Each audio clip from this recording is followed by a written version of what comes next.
到文美脸 US Law 北美法律第一频道，记得订阅我们，并且开启小铃铛，获取最新视频哦。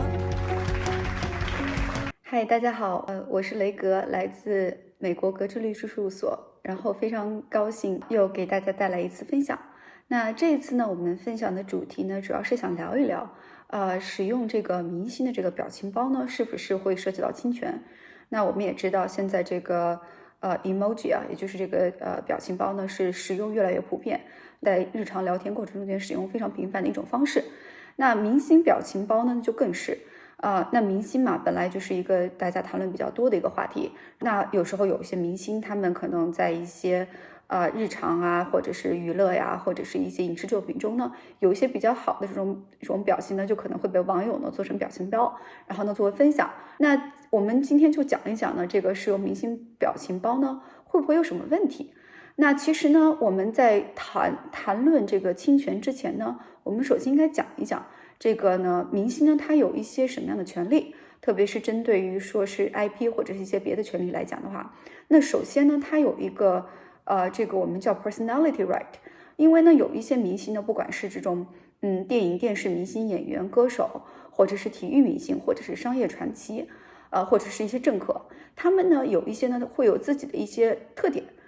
可能是因为他的声音很特别，或者是他的一种特别的表达方式。或者是呢，他的一种特殊的形象，那他这种 personality right 呢，在这个长期时间的这个沉淀和这个被大家所熟知的一个情况下呢，它是有一定的商业价值的。那它这个 personality right 呢所带来的商业价值呢，一旦被侵犯呢，它是会涉及到一个侵权的这个问题。那我知道有一个比较在美国有一个案子，就是有一个歌手叫贝特·米德勒。他呢，就是说他的唱歌的这个声音呢很特别，然后呢，福特汽车公司呢，他本来是想跟他谈，就是用他的这个唱歌的这个声音这个方式呢，来作为一个商业广告。然后呢，在联系这个歌手的过程中间呢，可能也出现了一些什么问题，或者是说这个商业这个条款呢没有谈拢。然后呢，这个福特公司呢，他就找来了一个另外的人。就是所有的装扮呢，就是都非常像这个歌手，风格的声音呢也非常像这个歌手。然后呢，一度呢困惑了很多人，都以为实际上真的是这个歌手来做这个广告，看到的不是，是他找了一个替补。这个歌手呢就把这个福特公司告上了法庭。然后呢，福特公司呢也因为这个官司呢被判处了一些处罚。所以说呢，他明星他是有一个自己对他自己的一个 personality 是有一个 right， 特别是因为这个明星的这个商业价值呢，这个 personality right 呢会达到一个更大的体现，这是第一。第二呢，就是一个隐私权 privacy right。那这个隐私权呢，其实呢在跟这个我们所谓的这个 public interest 是有一个这个 balance 的这样一个关系。那如果你是一个相对一个就是 private 的人，或者是一个就是不是明星的这样一个人，如果你没有把自己放在一个公众的一个视野下的话，你所拥有的这个 privacy right 呢会更多。但是呢，一旦你自己主动，那比如说作为一个明星，你自己主动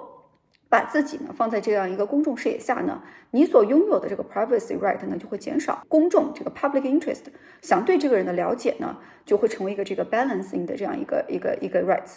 那说到这个emoji 这个表情包的事情，那如果说呢，你只是在比如说有一些明星他出席一些活动，然后有一些照片，如果只是对这种比较 public 的一些 image 然后做一个处理的话，那这个 privacy right 的这个保护对于这个明星来讲的话，它是有减弱的，就是它是不会有那么大的保护作用。那反之呢，如果说你把一个相对 private 的 person， 那比如说你的朋友亲属，他并不想把自己暴露在这样一个公众视野下，然后呢，你来去主动去推导这样一个这个他的这个公众视野的暴露的话呢，就有可能会涉及到一个隐私权的一个侵犯。那接下来呢，就是 publicity rights。那明星嘛，不管是演员啊、歌手啊、政客啊、商界奇才啊这些明星，他们呢对自己的这样一个image， 或者是对自己不仅是 image 名字表达方式这些。它都是有一个这个 publicity rights， 它的这个 image 是有一定的商业价值的。那如果说呢，你在未经允许的情况下呢，来去盗用了这样一种 publicity rights 的话，那就会涉及到一些侵权。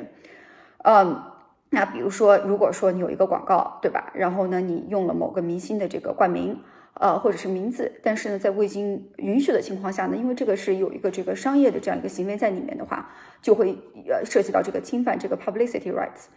最后呢，就是有可能有一些人呢，他对这个表情包呢做一些设计，它的设计呢可能达到一个增加了很多这个原创度的这样一个设计。那如果他拥有这样一种设计的话，这个创作者对这个表情包的可能呢就是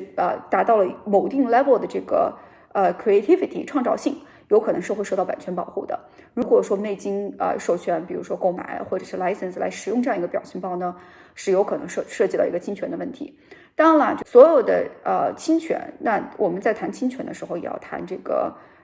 侵犯这个权利所带来的这种 damage， 或者说是权利拥有方来追溯这样一个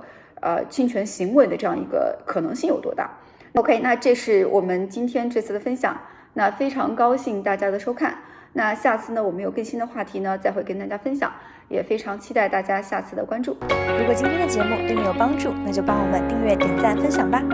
有任何问题，也欢迎在评论区留言。你的法律问题，我最关心。